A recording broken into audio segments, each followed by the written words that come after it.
Hi everyone, this is just a brief video update looking back at the last week or so and looking forward to the next week or so. I hope you're all doing well and the last couple weeks have gone well for you guys, I hope. Marching through the semester here, believe it or not, we are approaching kind of spring break time almost midway through March or so. We'll be looking at that. And then the semester is going to be almost in April. I mean, maybe forecasting a little too much, but it's going to come fast.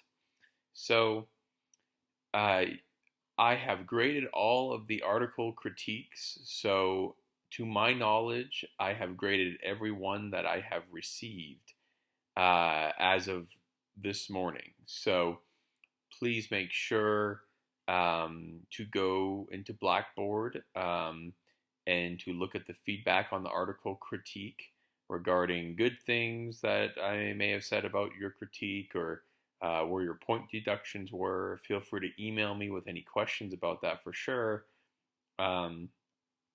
If you submitted it to me via email because you used your one free late assignment, then it is in your inbox. So email me though if you did submit it and did not get a grade, because that means that somehow I missed it, which doesn't really happen too often, but it does happen. So let me know.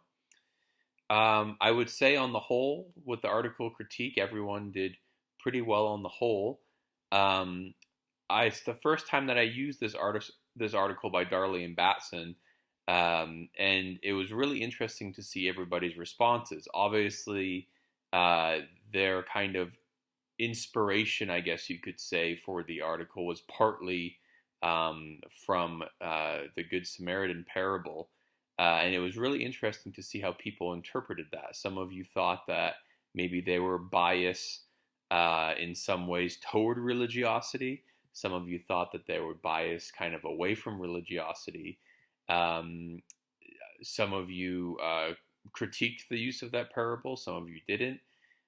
There was just lots of interesting reactions.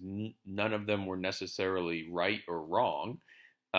Just your interpretations of it. And I think that was really great. Some of you had some really good critiques, and I really appreciated that.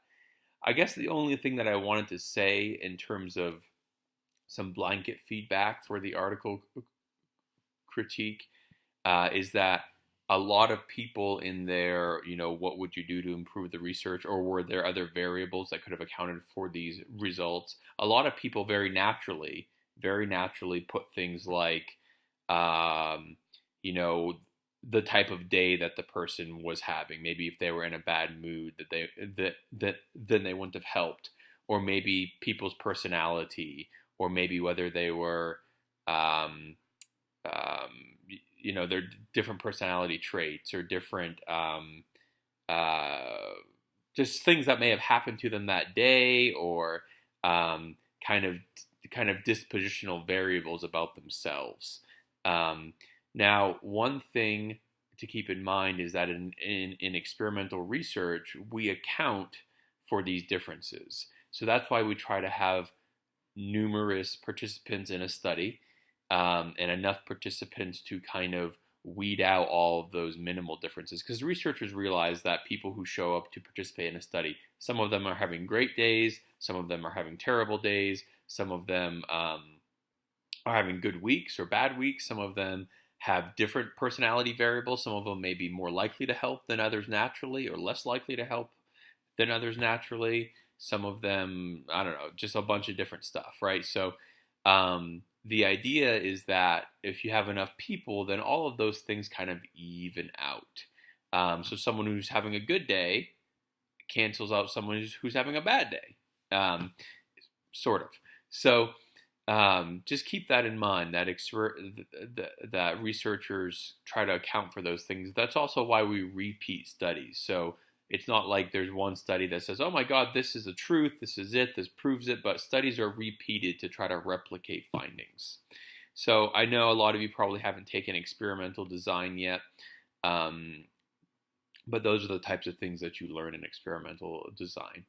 Okay, so looking ahead a little bit in the class, the reference listing assignment is due this upcoming Friday, and I just wanted to encourage you guys to get on that as quickly as possible. It's very important to be gathering those references and starting that process. It's very hard to find, at least for me, to find good references like the night before the reference listing is due. So please be working on that.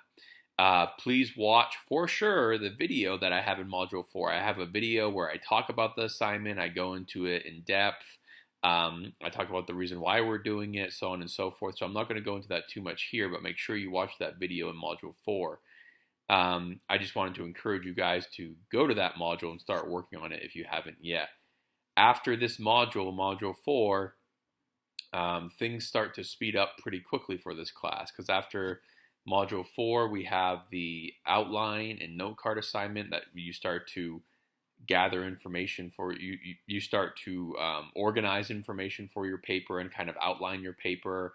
Then we have a little break, I believe, where we take a couple more quizzes, but then we start getting into the first draft and things like that. So things are going to come relatively quickly. But again, as you're working on things kind of throughout the weeks and not waiting until the last night or two, then I think it's really manageable. That's why, again, I give you guys usually a minimum of 2 weeks for each module, with a couple being an exception there. But for the more important assignments like this reference listing assignment, that's why you have 2 weeks. So anyway, email me with any thoughts or questions. I hope you're all doing well. Go watch that video in Module 4 right now if you haven't yet.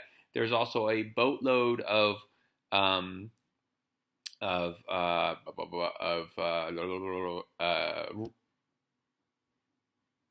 resources, in Module 4 for you, ranging from a reference listing example to tutorials for databases, to extra documents on peer-reviewed things. So make sure you use all those resources.